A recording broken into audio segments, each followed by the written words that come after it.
The architecture field is characterized and prides itself at times over its long working hours that tend to put aside other areas of life, like relationships, health, and sleep, to meet stressful project deadlines. This is often amplified by poor leadership and a high-pressure working environment. Architecture has become one of the most stressful professions by blending strainful working relationships, low wages, pressuring deadlines, and big egos. Many architecture firms continue to perpetuate these conditions through job listings and internship opportunities, listing requirements hidden by vague wording, the list, resistance to stress, or prioritization skills. These are requirements on top of the necessary years of experience, proficiency with various architectural softwares, teamwork skills, and construction knowledge. As architects, it is easy to slip into an obsession with our craft while accepting and promising that we will get our work done at all costs. But what is the cost? Health, wealth, happiness, or sacrifice? It is common for architecture firms to continue to accept outside jobs while being understaffed and thus overwhelming their current staff into balancing even more projects.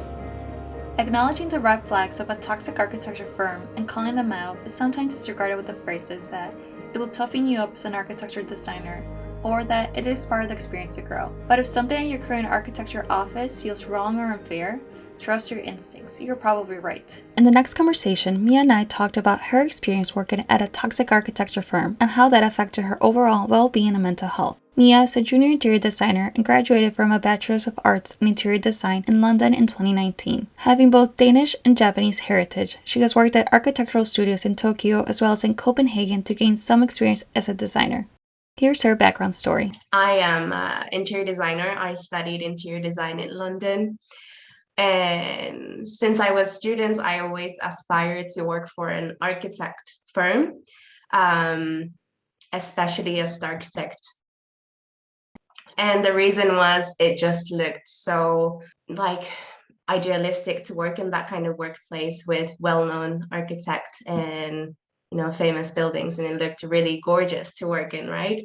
And that was just my aim since I was a student. And then I built up all this fantasy of working there. And, I mimicked all of their drawings. I read all the articles, and I just studied so much about in general. And luckily, my first experience was actually as an interior designer in London in an office workplace design. But after COVID, I was redundant, and then luckily I had opportunity to work for and I got in. Things has been really difficult after I joined because it was absolutely not what I have imagined at all. And the whole fantasy that I've built up in my head was just 180 degrees, like completely different. And it was actually really like a horror movie to me. So I guess that's the reason that I felt really confused about the whole idea of people wanting to work for an architect firm or wanting to pursue their career as I don't know, working for someone famous or working for like a big firm. And I guess that's what I want to talk about. Did you have any idea before starting this job that it would be toxic or that it would lead to what happened? No, absolutely not. So before I joined, I knew about long hours, and I knew, that's our culture from when we are students. So long hours, coping with a pressure and the deadlines, that's what we are all going through.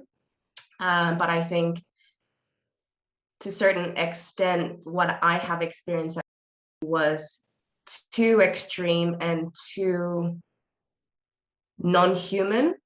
At what point did you begin to question it? Did you see the toxic environment? So the first toxic thing that I noticed was when I received my contract. Okay. Because obviously the interesting part is that they don't tell you about the contract until you say yes. So my role was design assistant. Mm-hmm. So I had an interview and they don't really talk about the pay. They don't really talk about the hours. The way I see it is that they do take advantage of that passion from young designers wanting to work for them, and they let you say yes. And after they say yes, I receive the contract. And the salary was just, I cannot even say how little it was. It's just below minimum wage. It's not even a salary. Like it's just like a pocket money. Like, Okay. maybe little on top of unpaid job, I guess. Wow. And so that was the first sign that I thought, oh, holy shit, like what have I got into? Mm-hmm. But I didn't question that much because of the maybe the prestige of working for a name, I guess. So was your experience while you working there seen as normal by others? It's difficult to answer, but yes, to a certain extent. It did look normal. It was like unspoken topic, I Mm-hmm. guess. So the toxic culture after I got in, the first week, my hours were 65 hours a week. And I was told that I joined in a deadline week, so it was gonna hopefully end after that week. But the weird thing was it didn't, obviously stop. And Uh-huh. the week has continued with overtime and just unrealistic deadline that has put me into a pressure of submitting the work at midnight or the next morning, and just constantly stressing out to finish the work. And because I'm stressed at, I'm bringing the stress at home or like to my friends as well. And that's the Mm-hmm. part that I was really unhappy about myself, that I was stressed about work. So I was spreading the stress to my people around me. Right. But it seemed normal, Mm-hmm. that everybody was stressed and everybody was coming to work on the weekends there. And it seemed normal that nobody actually complained about these issues because everybody's doing it. Mm-hmm. So there's not really a solution to this problem because it's not just you who's working long hours, so it's not just you who are stressed. Did you ever at any point express how you were feeling to other of your coworkers or any of your management? Yeah, I did actually. I could only speak about the thing I was going through with my colleagues who were sitting right next to me. Mm-hmm. And she suggested that there was a mentorship for a new starters like me who were a design assistant, which I wasn't given. I then started to question, so why have I not got the mentorship when everybody else has got the mentorship? Yes. So that's the first thing. But I guess I couldn't bring it up, this question, straight away to my manager or to the architect that I was working with straight, like directly, Mm-hmm. because of the fear of whether she will be supportive or whether she will be stigmatic. And I think that's a common issue that all young architecture designers go through. We're scared of how the management will react and if they will start treating us differently if we voice our opinions. Exactly. And I think that's the fear that I have, because if I speak up, it could go even worse to stay there if the response was not something I was expecting. Mm-hmm. And that's exactly what happened to me. Oh, but but I guess that's one issue that holds us back from speaking up this kind of issues, right? so what was the main factor that led you to decide that this is it? It's time to leave. For me, it has continued for only 2 months. And because since day one, it was completely what I have not imagined at all. And And it has been continuing for like 2 months, and I kept holding back from speaking up for 2 months. But I guess once I reached out to HR, they weren't supportive. Then I brought it up to my direct senior architect that I worked with, and she wasn't even supportive either. And I guess from my perspective, which is as a design assistant, so having no experience in the past as they have, seems so intimidating. So what I have wanted from them was some empathy and just understanding of the learning curve, and just finding the solution together, I guess. But I didn't appreciate the way that they've only wanted my hours and not me. And I guess that's the reason that I was feeling like I had to,